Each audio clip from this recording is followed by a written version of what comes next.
پھر یہ بھی یاد رکھیے کہ اللہ سبحانہ وتعالیٰ کی ایک حکمت ہے، مصلحت ہے کوئی، کہ اس طرح کے الٹے لکھے ہوئے کلام یا شیطانی قسم کے منتر وغیرہ جو ہیں وہ انسان پر اثر انداز ہوتے اللہ کے اذن سے ہی ہیں، لیکن ایسی چیزوں سے بھی نقصان ہوتے ہیں، یعنی جادو برحق ہے۔ حضرت عائشہ کہتی ہیں کہ نبی صلی اللہ علیہ وسلم پر جادو کیا گیا تھا اور اس کا اثر یہ ہوا کہ آپ خیال فرماتے کہ فلاں کام کر چکے ہیں، حالانکہ وہ آپ نے کیا نہیں ہوتا تھا، تو کچھ عرصہ آپ اس اثر میں رہے۔ حضرت عائشہ رضی اللہ عنہا پر بھی جادو ہوا تھا۔ امرہ ان کی شاگرد ہیں، وہ کہتی ہیں کہ ایک مرتبہ عائشہ رضی اللہ عنہا بیمار ہو گئی اور ان کی بیماری کا دورانیہ بہت زیادہ لمبا ہو گیا۔ اسی دوران مدینہ میں ایک طبیب آیا، عائشہ رضی اللہ عنہا کے بھتیجے اس کے پاس گئے اور ان سے حضرت عائشہ کی بیماری کے بارے میں پوچھا۔ اس نے کہا کہ تم جس عورت کی یہ کیفیت بتا رہے ہو اس عورت پر تو جادو کیا گیا ہے،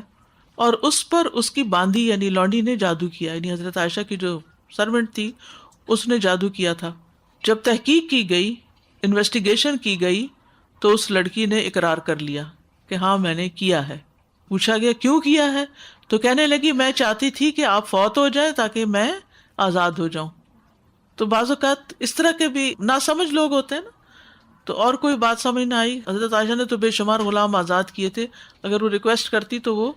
ان کو بھی آزاد کر دیتی، لیکن بہرحال کیونکہ حضرت عائشہ نے اس سے کہہ رکھا تھا کہ میرے مرنے کے بعد تم آزاد ہو جاؤ گی، تو اس نے کہا کہ میں ان کو مار دوں تاکہ جلدی آزادی ملے۔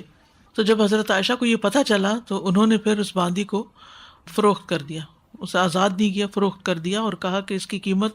جو ہے اس جیسی باندی پر خرچ کر کے اس کو آزاد کر دو، مگر اس کو نیک طرح سے سزا دی۔ پھر اسی طرح تابعین میں سے یعنی بعد کی جنریشن میں سے بھی کچھ نیک لوگوں پر جادو ہوا۔ قعقاع بن حکیم کہتے ہیں کہ کعب الاحبار نے کہا اگر میں چند کلمات نہ پڑھا کرتا تو یہودی مجھے گدھا بنا دیتے۔ لوگوں نے پوچھا وہ کلمات کیا ہیں؟ کعب نے کہا اعوذ بوجہ اللہ العظیم الذی لیس شیء اعظم منہ وبکلمات اللہ التامات اللتی لا یجاوزہن بر ولا فاجر وباسماء اللہ الحسنی کلہا ما علمت منہا وما لم اعلم من شر ما خلق وبرأ وزرع۔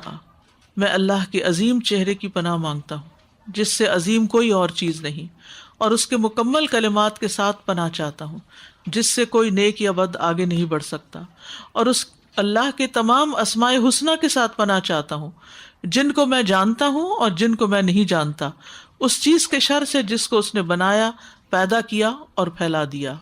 تو یہ دعا جو تھی وہ پڑھتے رہتے تھے، تو اس دعا کی وجہ سے اللہ سبحانہ وتعالیٰ نے ان کو محفوظ رکھا،